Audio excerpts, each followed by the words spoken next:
غلطم رفتم که برگردم نشد چشمام نمیبینه یکفیکهم الله وهو السمیع العلیم. صلوات اللهم صل على محمد وآل محمد.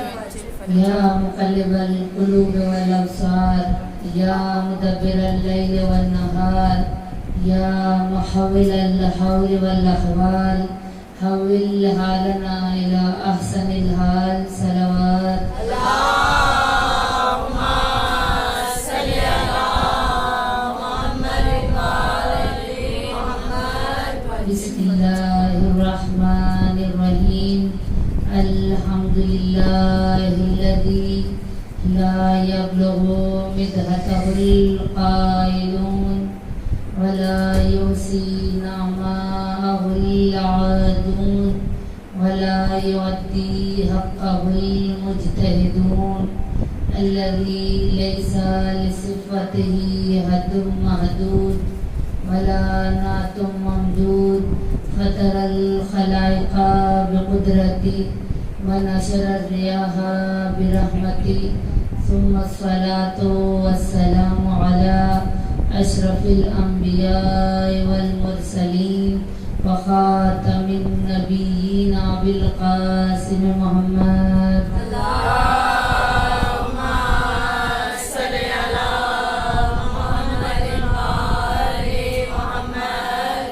وآله الطيبين الطاهرين المعصومين المظلومين سيما بقية الله في الأرضين صاحب العصر والزمان وخلیفۃ الرحمن امام الانس والجان اللهم اجل لولیک الفرج. صلوات اللهم صل على محمد وآل محمد. اما بعد فقد قال تبارک و تعالی فی کتابہ المجید والفرقانه الحمید وقوله الحق وهو أصدق الصادقين. بسم الله الرحمن الرحيم.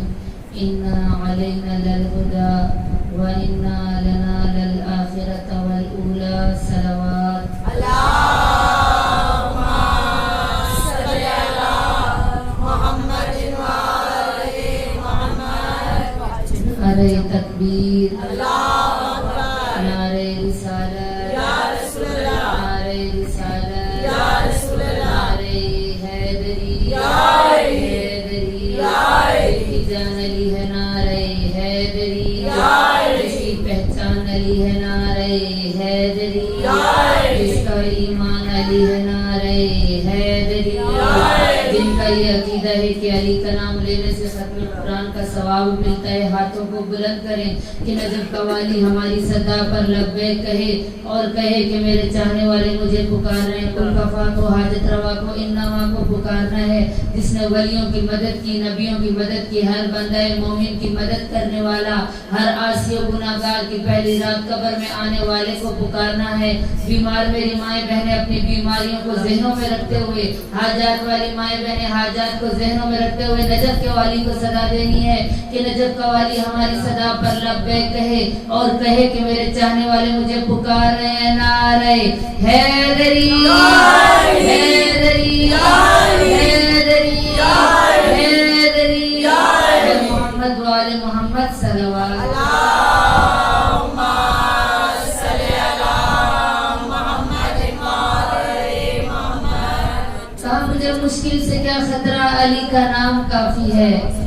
مجھے مشکل سے کیا خطرہ، علی کا نام کافی ہے. اجل کا روک دور رستہ، علی کا نام کافی ہے.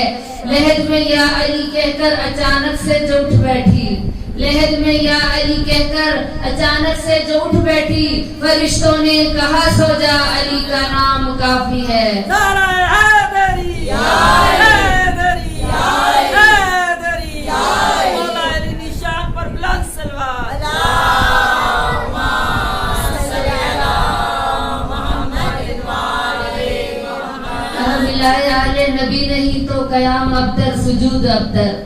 ولائے آلے نبی نہیں تو قیام ابتر سجود ابتر علی سے بے حد کی حد بنائی تو دین کے سب حدود ابتر و آلے ہی گر نہیں پڑھو گے تو رسول پہ ہے درود ابتر تمہیں کوئی حق نہیں کہ سوچو رسول اکرم کا زین کیا ہے ہماری گھٹی میں حب علی ہے آؤ ہم سے پوچھو حسین کیا ہے تمہیں کوئی حق نہیں کہ سوچو رسول اکرم کا زین کیا ہے ہماری گھٹی میں حب علی ہے آؤ ہم سے پوچھو حسین کیا ہے حسین خالق کا ناز بھی ہے اور اس کی ایک احتیاج بھی ہے سب حسین خالق کا ناز بھی ہے اور اس کی ایک احتیاج بھی ہے حسین فطرت سے لے کے ہم تک سبھی کے غم کا علاج بھی ہے حسین بولے تو پھر کتابیں وہی کو اپنا بیان بنا دے حسین چاہے تو 80 سالہ حبیب کو بھی جمع بنا دے حسین چاہے تو اپنے گھر کی کنیز فضا کو ماں بنا دے حسین کے دل کی گر ہو مرضی تو لوح پہ لکھے کو موت دے دے ارے جسے محمد نہ ایک بخشے حسین چاہے تو ساتھ دے دے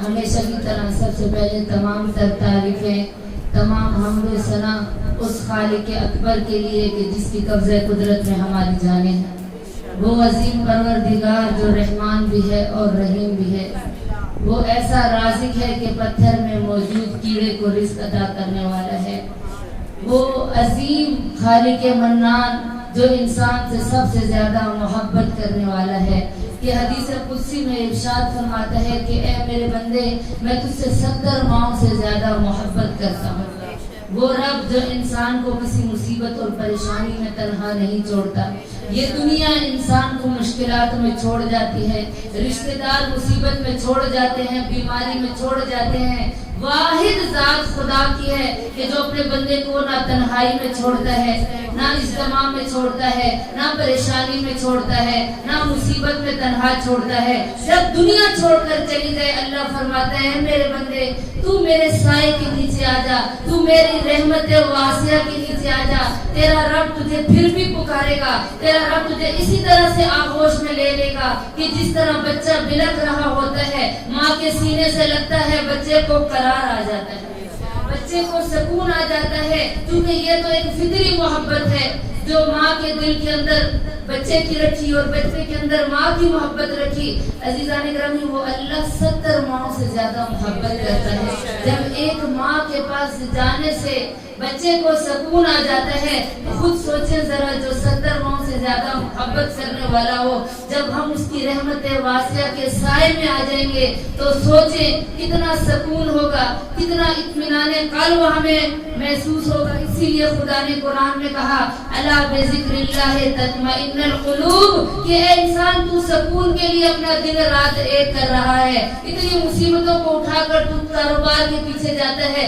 حلال و حرام کو چھوڑ کر تو کماتا ہے اپنے بچوں کے لیے بیوی کے لیے رزق اکٹھا کرتا ہے کہ تاکہ ہم سکون سے رہیں لیکن یاد رکھ یہ ظاہری سکون ہے یہ سکون جو میں اور آپ تلاش کر رہے ہیں ہم سمجھتے ہیں کہ اگر دنیا میں ہمارا گھر اچھا ہوگا ہمیں سکون مل جائے گا میں فلاں ڈگری حاصل کر لوں گی مجھے سکون ہو جائے گا ماں چاہتی ہے میری بیٹی ڈاکٹر بن گئی مجھے سکون مل جائے گا اگر اتنا ہمارا بینک بیلنس اکٹھا ہو جائے گا تو ہماری لائف آرام سے سکون سے گزر جائے گی لیکن اللہ نے ان چیزوں کو سکون کا ذریعہ قرار نہیں دیا عزیزان گرامی اللہ فرماتا ہے اے انسان اگر تو چاہتا ہے کہ تجھے دنیا میں بھی سکون مل جائے اور آخرت میں بھی سکون مل جائے الا بذکر اللہ تطمئن القلوب صرف میرا رب کا ذکر ہے کہ تجھے سکون بخشے گا تجھے دنیا میں بھی نجات دے گا تجھے آخرت میں بھی نجات دے گا میں تیرے صراط مستقیم کا راستہ تجھے دکھا رہا ہوں میں صراط مستقیم کا راستہ تجھے دکھا رہا ہوں اے میرے بندے اس راستے پر چل کر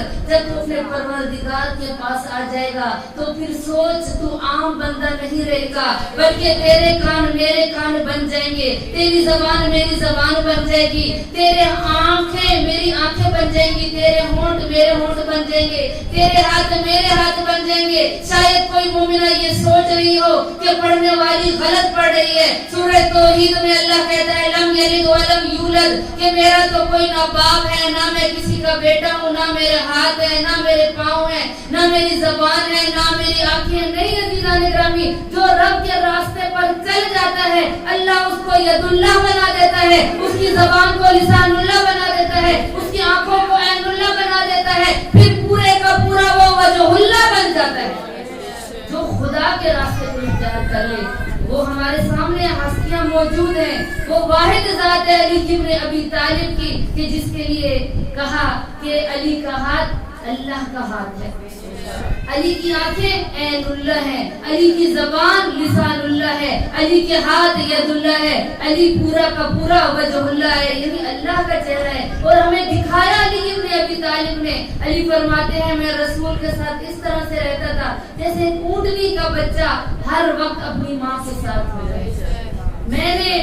مجھ علی نے رسول سے دین اس طرح سے سیکھا، علم اس طرح سے لیا کہ جس طرح ایک بچہ ماں کے پستان سے مانوس ہوتا ہے، اس طرح میں علی ابن ابی طالب رسول کے ساتھ رہتا تھا اور ان سے میں نے علم حاصل کیا اور کر کے دکھایا ان اہل بیت نے کہ جنہوں نے اپنا متاع حیات کربلا کی زمین پر لٹا دیا اور خواہشات نفس کو چھوڑ کر اولاد کی قربانی دے دی، پردے کی قربانی دے دی. اور یہی پیام تھا کربلا والوں کا. کربلا کا پیام کیا ہے؟ پیام کیا ہے؟ حریت کا درس ہے. کربلا جو ہمیں درس دے رہا ہے وہ کیا ہے؟ آزادی کا درس ہے. کربلا ہمیں تربیت اولاد کا درس دیتا ہے. کربلا ہمیں جھوٹ سے بچنے کا درس دیتا ہے. کربلا ہمیں اخلاق سکھاتا ہے. کربلا ہمیں عبادت سکھاتی ہے. ذرا دیکھیے تو صحیح شب عاشور حمید ابن مسلم روایت کر رہا ہے کہ کربلا میں شب عاشور خیام حسینی سے مکھیوں کے بھنبھنانے کی آوازیں آ رہی تھی. وہ مکھیاں نہیں بھنبھنا رہی تھی. اس طرح سے عبادت الہی میں محمد و آل محمد اور ان کے صحابہ خدا کی عبادت میں مشغول تھے کہ جیسے آج ہی آخری شب ہو. عزیزان گرامی اسی لیے کہا کہ جب عبادت کے لیے بیٹھے تو سمجھے ہماری آج آخری نماز ہے. جب مجلس حسین میں بیٹھے تو سمجھے آج ہماری آخری مجلس ہے. ہماری سانسیں خدا کی امانت، ہماری زندگی خدا کی امانت، ہمارا سب کچھ خدا کی طرف سے دیا ہوا ہے. تو وہ پروردگار ہم سے جب چاہے ہماری زندگی لے سکتا ہے. صلوات پڑھیے اللہم صلی علی محمد و آل محمد. تو عزیزان گرامی آج باب الحوائج کی مجلس ہے. جب شاہر نے مجھے بتایا کہ میری جنت کی مجلس ہے اور حضرت عباس ایک باب الحوائج ہے، یعنی ایک ایسا باب کہ جو باب عربی میں کہتے ہیں دروازے کو، حوائج حاجت کی جمع، یعنی باب الحوائج جہاں پر ایک حاجت نہیں ہماری ہر حاجت قبول ہوگی. ذرا آج سفرے پہ باب الحوائج کے دسترخوان پہ سفرے پہ بیٹھے ہیں، ہاتھوں کو کھول کر جھولیوں کو پھیلا کر بیٹھے کہ آج حضرت عباس کی محفل سے ہم نے لے کر اٹھنا ہے. ہم نے خالی ہاتھ یہاں سے نہیں جانا، لیکن شرط یہ ہے کہ دنیا نہ مانگے، دنیا نہ مانگے. حضرت عباس کی مجلس سے اپنی آخرت کو طلب کریں، معرفت کو طلب کریں کہ مولا کہ جس طرح آپ نے اہل بیت کے ساتھ وفا کی ہم بھی آل محمد سے اس طرح سے وفا کر سکیں. جب بھی اسلام پر مشکل وقت ہے تو ہم بھی اپنے بچوں کو قربان کریں، ہم اپنی جانوں کو قربان کریں. حضرت عباس کا جب نام آتا ہے تو دوسرا جو لفظ ہمارے ذہنوں میں منتقل ہوتا ہے وہ لفظ وفا ہے. لفظ وفا ہے. جب یہ حدیث کا ایک دن رسالت معاب یہ حدیث پڑھ رہے تھے ممبر سے، مسجد نبوی کے ممبر سے اس حدیث کو بیان کیا کہ کہیں بھی زبالے کے اوپر، کہیں بھی اشغال کے اوپر، کوڑے کرکٹ کے اوپر اگر سبزہ اگا ہوا ہو تو اس سبزے کو نہ لے لو. لوگوں نے سوال کیا یا رسول اللہ اس حدیث کی وضاحت کر دیں. آپ فرما رہے ہیں کہ کبھی بھی آسمان کے اوپر، کوڑے کرکٹ کے اوپر، کوڑے کے ڈھیر کے اوپر سبزہ لگ جائے تو اس سبزے کو نہ لے لینا. اس کی ہمیں سمجھ نہیں آئی تو رسول خدا نے اس کی وضاحت کی. معصوم وضاحت کرتے ہوئے فرما رہے ہیں کہ جب کسی کے گھر میں رشتہ لینے کے لیے جاؤ تو یہ نہ دیکھنا دیکھو اس بچی کی ماں کیسی ہے، اس بچی کی ماں کا کردار کیسا ہے، کتنا دیندار گھرانہ ہے. دیکھیں کہ وہ نماز کی پابند ہے، وہ پردے کی پابند ہے تو فوراً اس گھر سے رشتہ لے لینا. کیونکہ ہمیں نظر آیا کربلا میں